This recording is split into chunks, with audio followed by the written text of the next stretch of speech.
Hey there, future RF gurus. Ever wonder how engineers make those cool wireless gadgets work? It's all about controlling invisible waves, and that's where our secret weapon comes in, the Smith chart. Back in the 1930s, a brilliant engineer named Philip Smith was wrestling with the mysteries of radio frequency waves. These waves are tricky. They bounce around, lose power, and can even cause interference.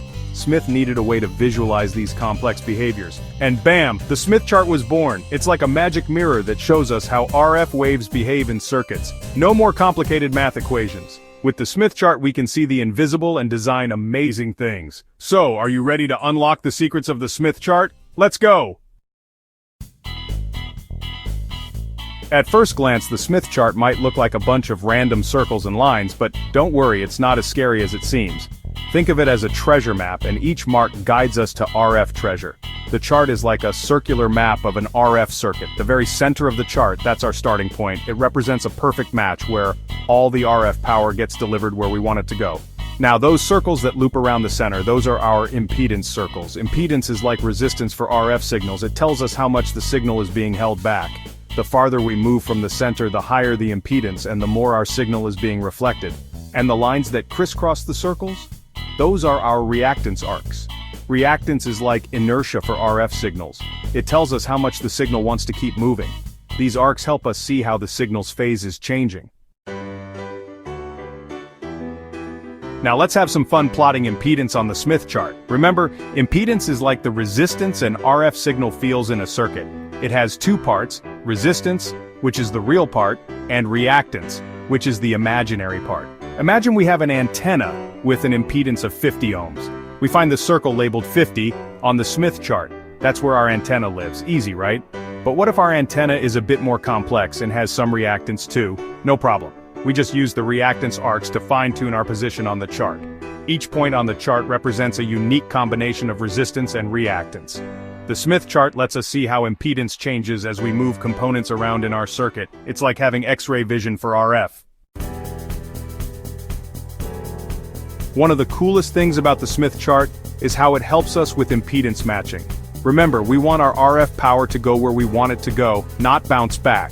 When impedance is mismatched, it's like trying to fit a square peg in a round hole. Some of the signal gets reflected back, causing all sorts of problems. We use matching networks to smooth things out. The Smith chart helps us design these matching networks. We can visually see how adding components like capacitors and inductors will move our impedance point on the chart.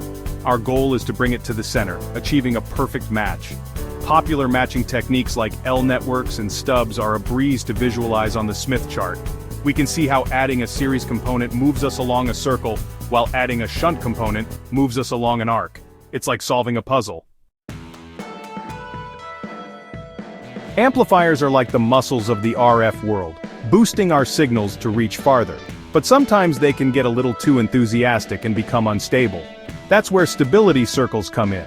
Stability circles on the Smith chart help us see if our amplifier design is well-behaved or, prone to misbehaving. We plot some special points related to the amplifier's characteristics and draw circles around them. If those circles cross the edge of the Smith chart, that means our amplifier might oscillate or act up.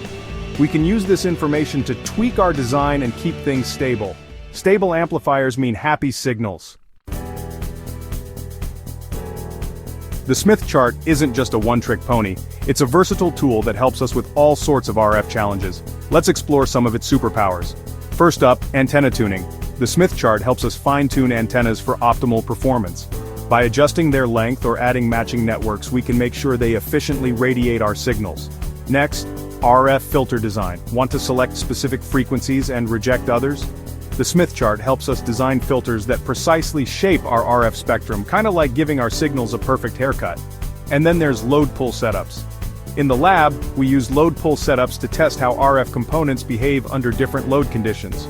The Smith chart helps us visualize and interpret these measurements, giving us valuable insights into our designs. And honestly, these are just a few examples.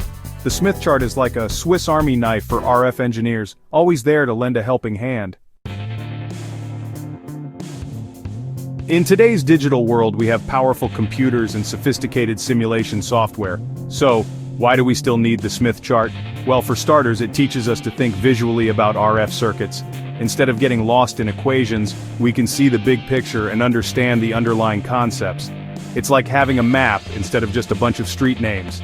The Smith chart also helps us build intuition. By playing around with impedance points and matching networks, we develop a feel for how RF circuits behave. This intuition is invaluable for troubleshooting, optimizing designs, and coming up with creative solutions. Even with advanced tools, the Smith chart remains a valuable companion for RF engineers. It's a timeless tool that bridges the gap between theory and practice, helping us master the art of RF design. As we enter the era of fifth-generation wireless, the Internet of Things and beyond, the demand for skilled RF engineers is skyrocketing. And guess what? The Smith chart will continue to be an essential tool in their arsenal. With the increasing complexity of wireless systems, understanding impedance matching, stability, and signal integrity is more crucial than ever. The Smith chart provides a clear and intuitive way to navigate these challenges. New technologies may emerge, but the fundamental principles of RF design will remain the same. And as long as we have RF waves to tame, the Smith chart will be there to guide us, helping us build a more connected and wireless world. Congratulations, you've taken your first steps into the exciting world of RF engineering, and you've met your new best friend, the Smith chart. Remember, it's not just a chart, it's a powerful tool that unlocks a deeper understanding of RF circuits. Don't be intimidated by its circles and lines. Embrace the challenge, explore its possibilities, and let it guide you on your RF journey. With practice and perseverance, you'll be mastering impedance matching, taming unruly amplifiers, and designing amazing wireless gadgets in no time. So what are you waiting for? Grab your Smith chart, and let's build the future of RF together.